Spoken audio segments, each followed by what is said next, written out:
Hello, folks, and welcome to another episode of Conversations with Elon. Uh, and Elon has some plans today, but I'm not in on all the details. Are we going to hear some Beethoven today? Is that part of the plan? That was part of the plan. Yes. Good. All right. Well, I'm looking forward to that. So what are you gonna share with us today? Where are we in our wandering track? Okay. So the last conversation that we had, we left off just where Kandinsky was speaking about Beethoven and how he was at the top of the triangle of the spiritual triangle, and I thought that it would be good to take that moment and talk a little bit about Beethoven at some point in this conversation and also play you something by him. But I also want to continue and see if we can get to the end of the material that I want to present about Kandinsky. Um, and and I've been thinking quite a bit about this, that really what's necessary for us is not to know everything about Kandinsky, but to know what's relevant Up, hold on. to. I'm realizing that there's one problem here. We're gonna have to start over. Sorry. It's a Oh, critical problem. Um, should I turn off my heating apparatus? Is it too yeah, loud? yeah, yeah, do that. Hold on one sec.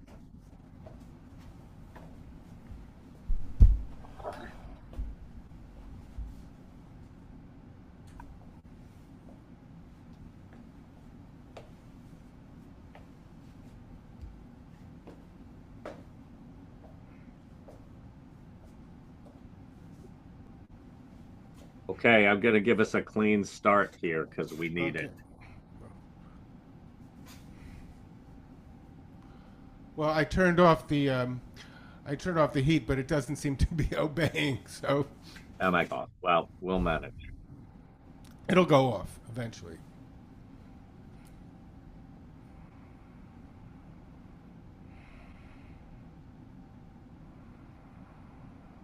Sincere welcome to our audience today. We're going to be continuing our discussions about Kandinsky and Hartmann because Elan has a bit of wrap up to do there on that.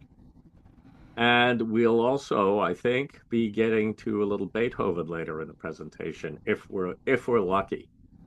But it turns out that Kandinsky and De Hartmann are a bit of a thicket because so much went on with those two. So, Elon, let's see if we can weed our way through the rest of their relationship, at least in a superficial way, in order to move on to the Beethoven subject. Where were we at on Kandinsky and De Hartmann?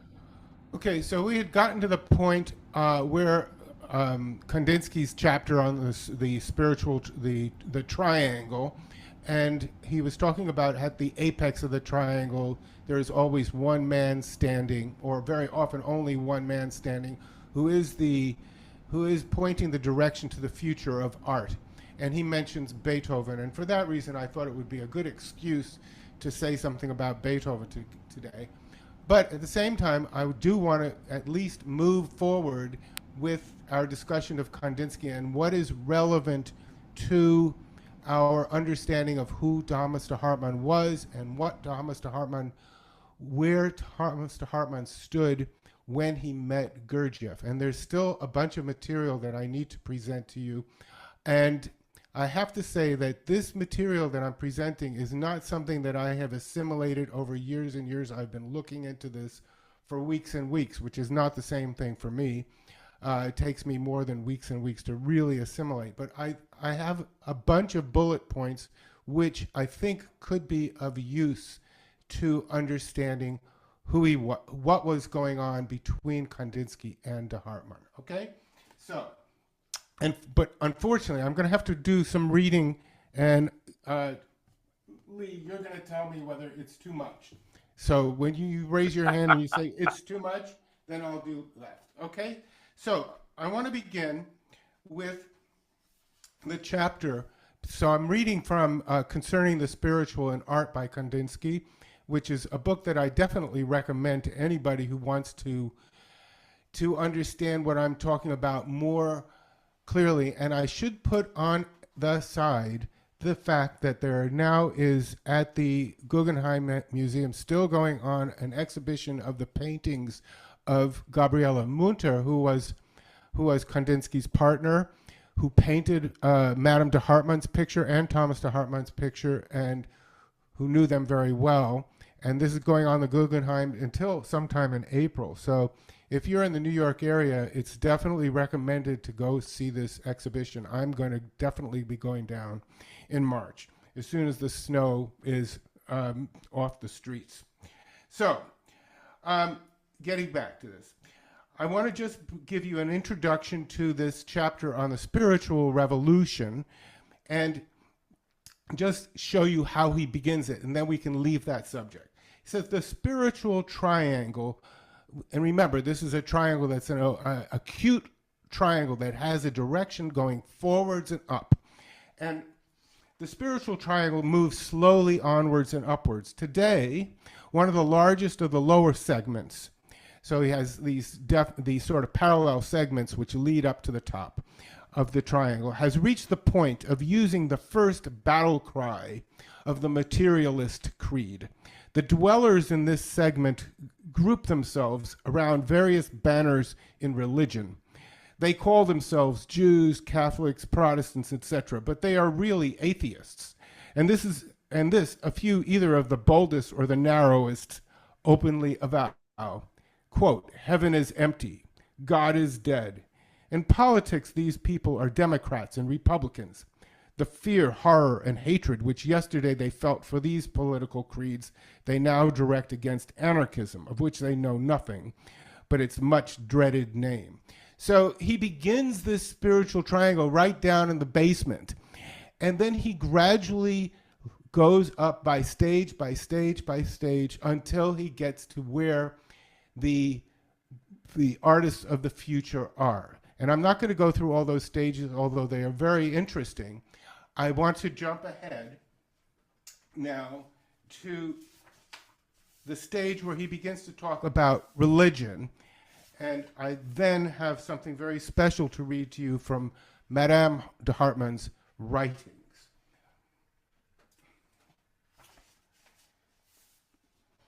He says,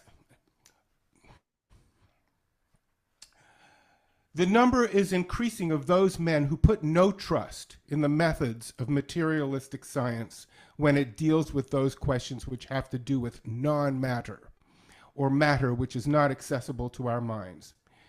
And then he goes on and he says that it was to such nations, there are certain nations that we consider that they at that point in time in Western Europe considered primitive. There are certain nations that have information that would be valuable to people on the spiritual path. And to such nations belong the Indians from India, who from time to time confront those learned in our civilization with problems which we have either passed by unnoticed or brushed aside with superficial words and explanations. Frau Blavatsky was the first person after a life of many years in India to see a connection between these, quote, savages and our, quote, civilization. From that moment, there began a tremendous spiritual movement, which today includes a large number of people and has even assumed a material form in the Theosophical Society. This society consists of groups who seek to approach the problem of the spirit by the way of the inner knowledge. Theosophy, according to Blavatsky, is synonymous with eternal truth. The new torchbearer of truth will find the minds of men prepared for this message, a language ready for him in which to clothe the new truths he brings. And then Blavatsky continues, and this you can all laugh at, quote, the earth will be a heaven in the 21st century in comparison with what it is now. And with those words ends her book. Well, the 21st century is not yet complete, so we can't say that she's completely wrong, but as far as things are going right now, I see no indication that they will be.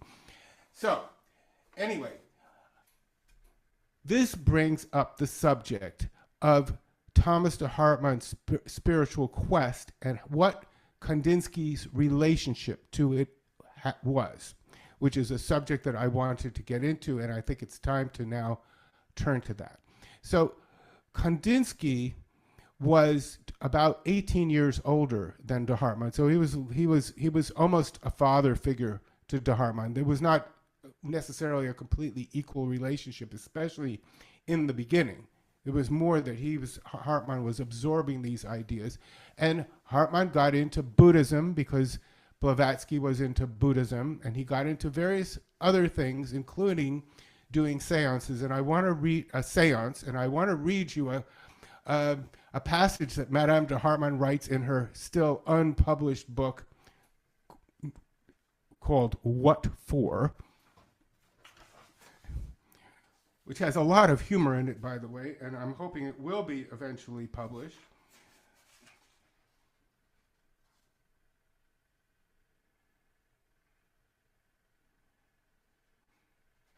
Okay.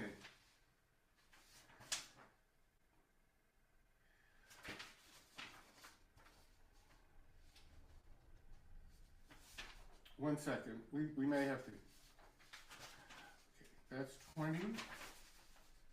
21. All right. At this time, this is Madame speaking. At this time, everyone read Blavatsky. One evening, we decided to try running a plate with an arrow on it around the German alphabet, like the modern day Ouija board. We asked it questions, expecting the plate to stop on letters which I had to write down and afterwards decipher.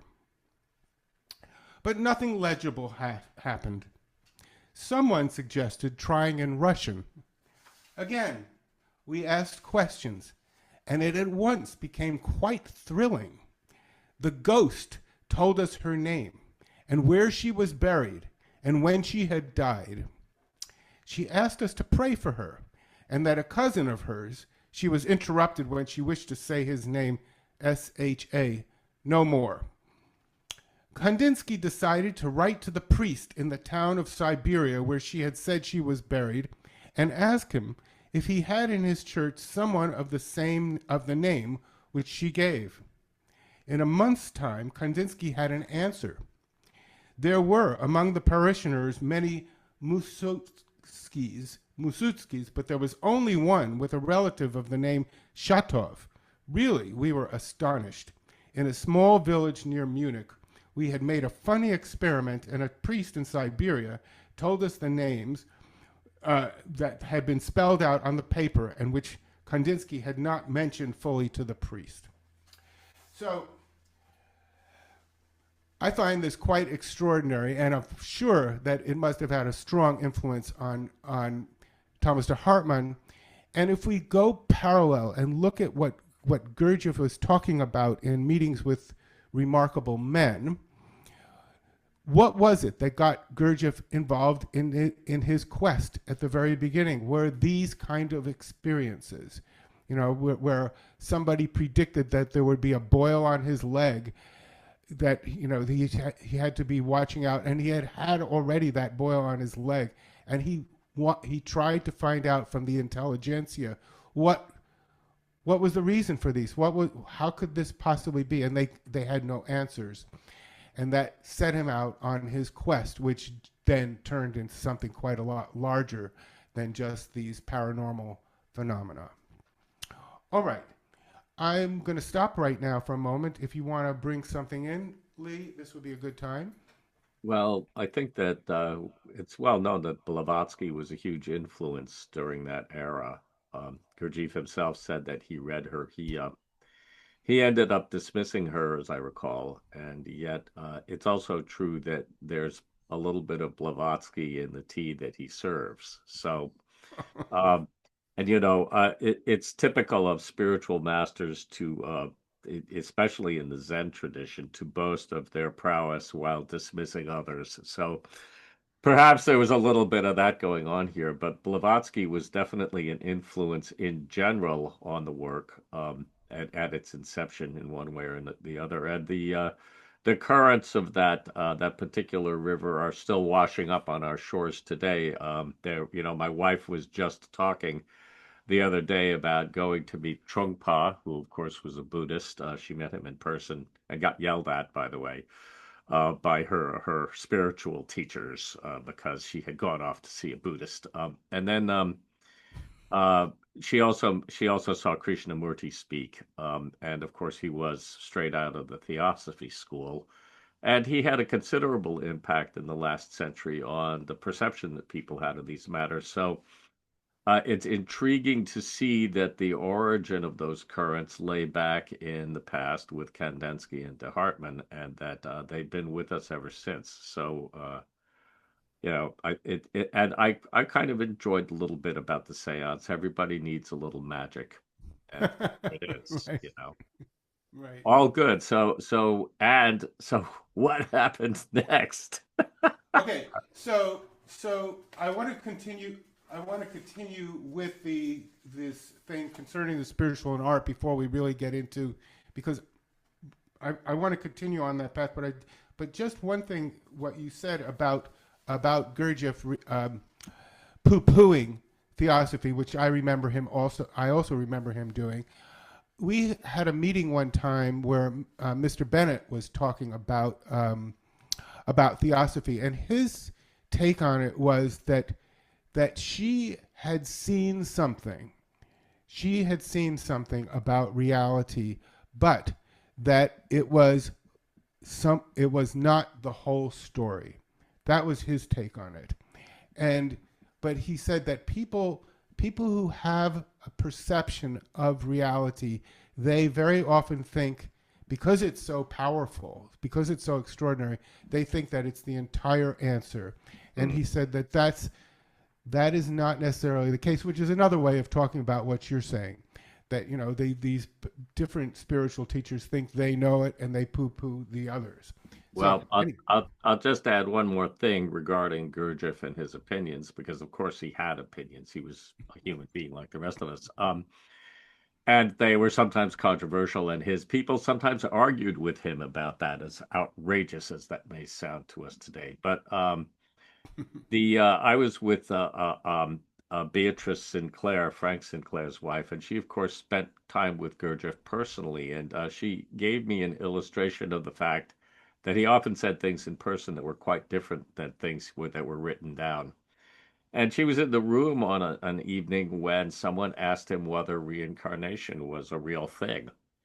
And he said yes. He said, yes, it's not exactly like that, but it's very much something like that, difficult to explain. The point is that there are other places where Gurdjieff said there's no such thing. So in person, when he was working intimately with his groups, he sometimes talked about things in a very different way. He's complex, and the ideas he brought were complex, and I think that oversimplifying them is dangerous. I think that he probably had a little more respect for Blavatsky than we know. Anyway, good, good. Anyway, this conversation could definitely go and occupy the rest of this true conversation that. So we today. better So, stop. let's see if how far we can get with this Kandinsky discussion, and so that we can finally let it go. Anyway, all right. Now, I just want to say a couple of things about page 33. Bear with me, if you will. I just want to say a couple of things about some of the people that he mentions in this chapter as being directed on this, what he calls the spiritual revolution, going forwards and up.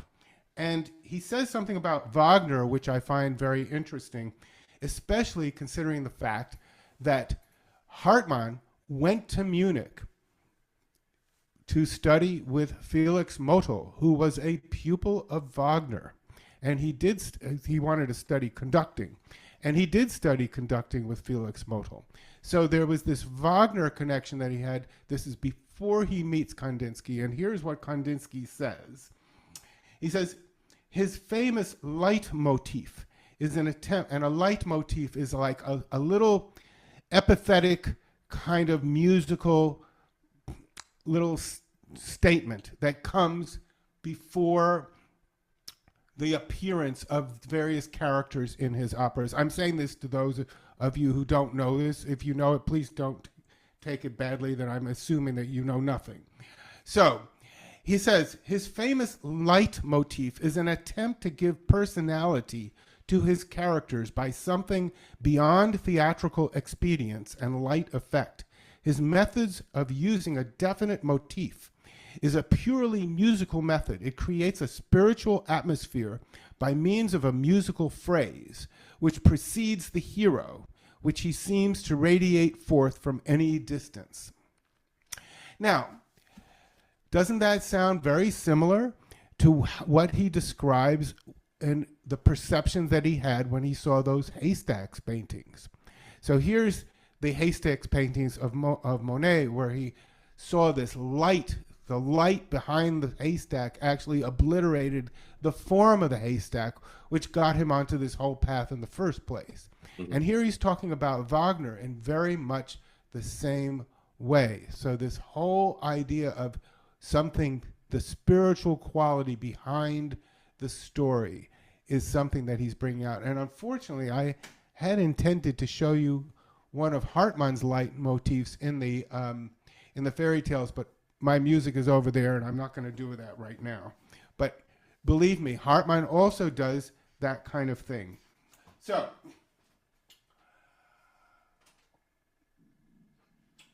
next.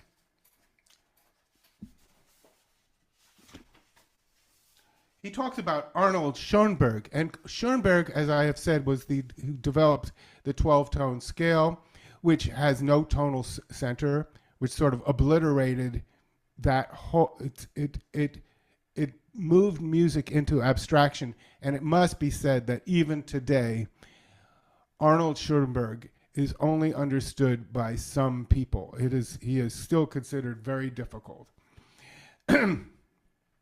And he says something, he says, almost alone in severing himself from conventional beauty is the Austrian composer Arnold Schoenberg. He says in Harmonio, I can't read the word, every quote, every combination of notes, every advance is possible.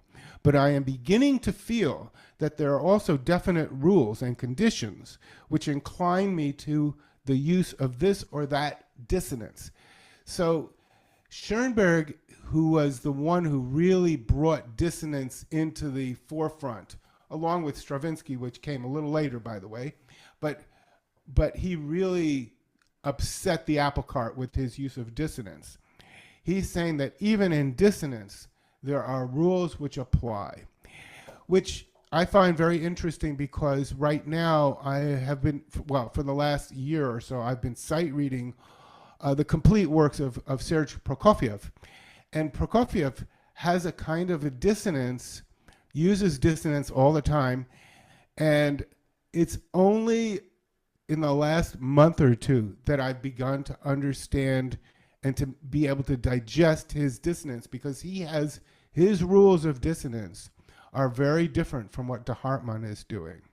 Okay, I'll stop. What book did that quote come from? Even in dissonance, there are rules that apply.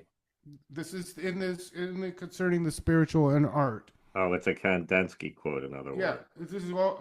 Yes, I'm dealing with Kandinsky now. So it wasn't Schoenberg. I was just, That's him talking about Schoenberg. About Schoenberg. Yes. Okay. And he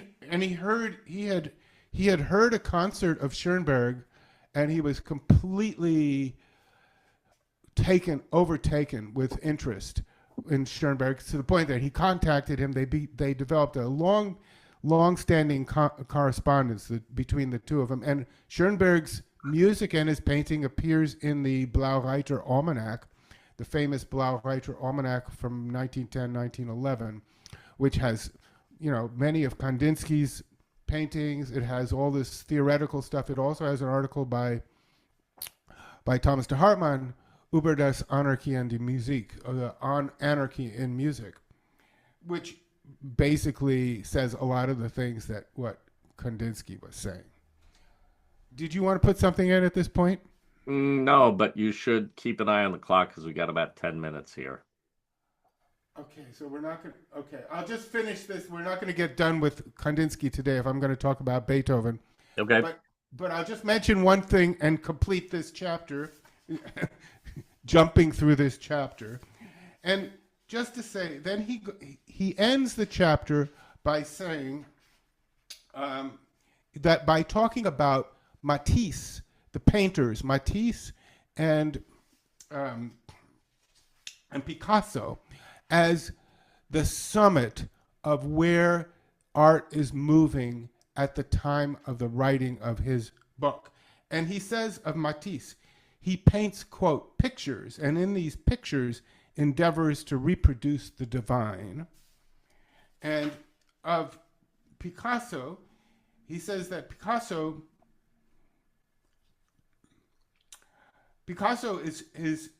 is achieving the logical destruction of matter, not, however, by dissolution, but by rather a kind of parceling out of its various divisions and a constructive scattering of these divisions about the canvas. So the problem of purely artistic form is the real problem of his life. So that's the two sides of where the art world is going. And he says, in their pursuit of the same supreme end, Matisse and Picasso stand side by side. Matisse representing color and Picasso form. Okay, so that takes us to the end of this. I would disagree with that in certain senses because I think that what Picasso represented was not form. I think it was sex. Every painting Picasso ever did was about sex, and if you don't believe me, go to the Musée Picasso in Paris and just absorb it. Because once you have that idea in your mind, you will never be able to get out of it again. And I don't dislike Picasso, mind you. I'm just saying. Oh yeah, well yeah, well there is Guernica. I'm not sure if is there sex in Well, Guernica? sure I was. Everybody in it was getting fucked. Um, I mean that's a crude way of putting it, but everything that he had sex penetrating everything he did, and it's almost a pictorial verification of Gurdjieff's adage that sex runs everything. Right.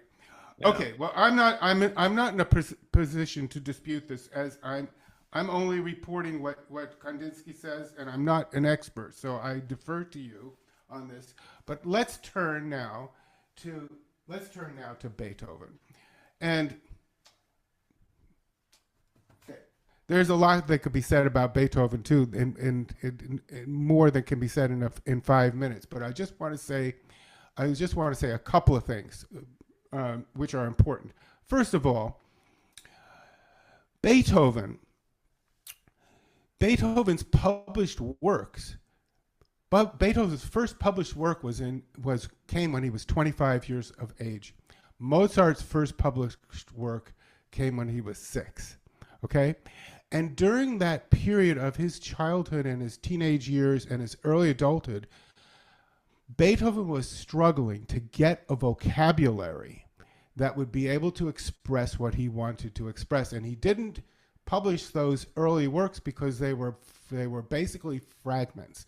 And I put that in the same category as what Hartmann got from the Gurdjieff to Hartmann music, which is another discussion. But the Gurdjieff to Hartmann music gave Hartmann a catalog of various ways to describe in music various states, various not only just rituals, but also various deep states, prayer and despair, prayer of gratitude, the law of three, holy affirming, holy denying, holy reconciling. He got that encyclopedia, which he used for the rest of his life in his music in his own way. And so Beethoven was doing the same kind of thing, coming up with these building blocks, which he would later use throughout his life. And it was only when he was 25 years old that he finally published these three first piano sonatas, Opus 2 and Opus 1, 3 piano trios, and they obliterated Vienna when he came because it was so it was so much force behind his music and so extraordinary that it completely upset the apple cart. And it's really never stopped because Beethoven still remains, for many people, misunderstood or not understood. Anyway, that's my personal opinion. Okay, so let's turn to this first piano sonata. I'm going to play you the first movement of it, but before I do, you should know that this movement is related. The first movement is taken from Mozart's Sonata K457, so it's a late work from Mozart.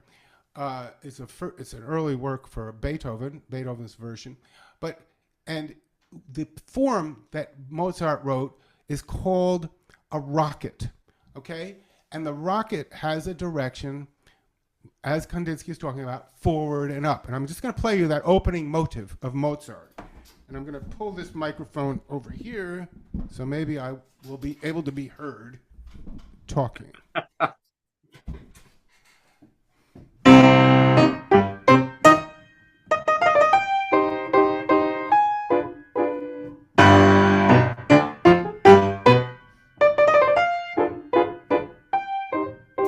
Okay? So you hear the rocket going forward and up. Am I speaking in the microphone now? It's pretty good. Yeah. Okay. All right. So, and you'll notice that for Mozart, he has that direction forward and up. And then he has this very vulnerable response,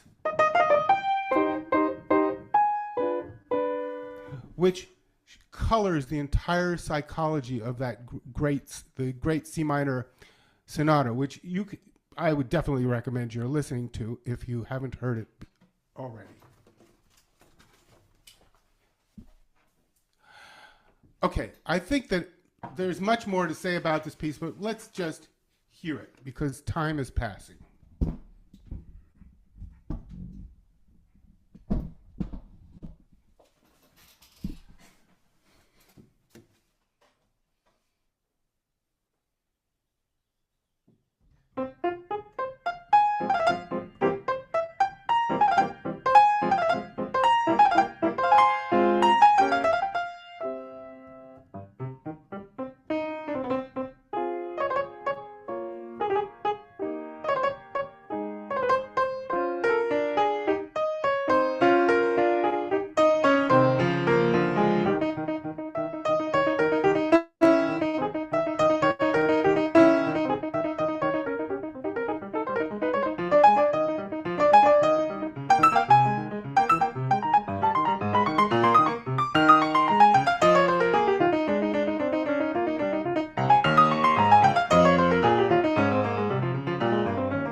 he wraps it up with a little bombast there at the end.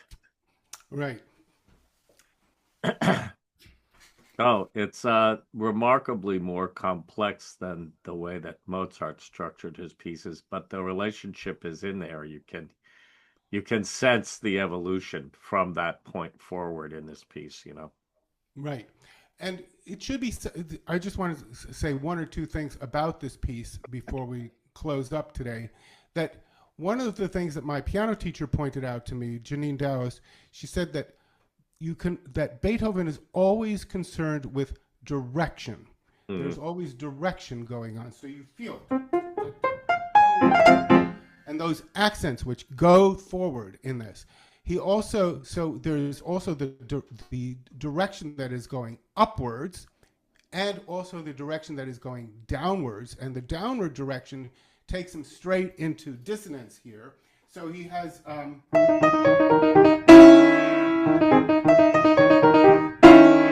in that chord he's got the tritone also sitting in there. So yes. Anyway, there's more to say about that sonata than we have time for today. Mm. Great. Well, yeah, it is pretty much time to wrap up, but I want to thank you once again.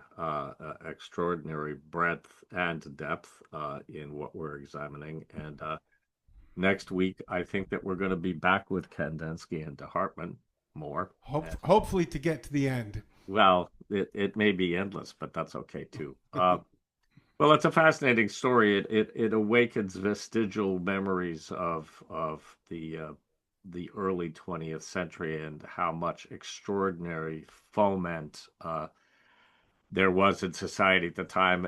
It was a fecund period in Europe. A lot of new things were happening. So, and de Hartmann was part of that. So, anyway, wonderful. Thanks again. And inshallah, we'll see you next week. All right.